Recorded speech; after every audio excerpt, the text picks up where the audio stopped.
வீட்டில் சமைக்கன்னு எதுவும் கிடையாது. நம்ம பையன் வந்து சாப்பாடு கேட்டா என்ன பதில் சொல்கிறது? இப்போ ஸ்கூல் விட்டு வந்துடுவானே நம்ம பையன்.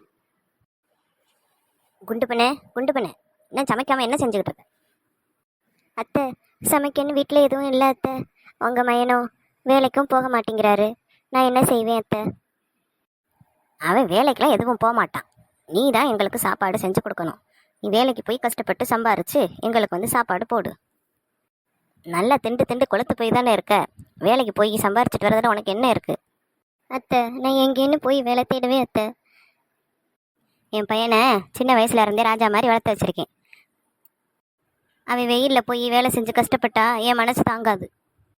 சம்பாரிச்சு கொண்டு வர்றதா இருந்தா இரு, இல்லைன்னா வீட்டை விட்டு கிளம்பு உன் பையனை கூட்டிக்கிட்டு. என் பையனை கூட்டிக்கிட்டு நான் எங்கேன்னு போவேன் அத்தை.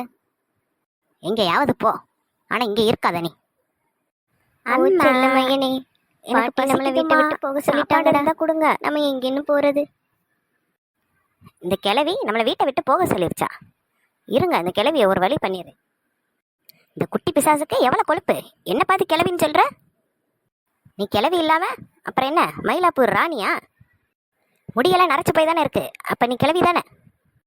ஏன்டா பேச மாட்டேன்? வாத்தாளுக்கும் உனக்கு வடிச்சு வடிச்சு கொட்டி தான் நான் இந்த நிலைமையில இப்படி இருக்கேன். இப்படியெல்லாம் பெரியவங்கள பேசக்கூடாதுடா மேனே.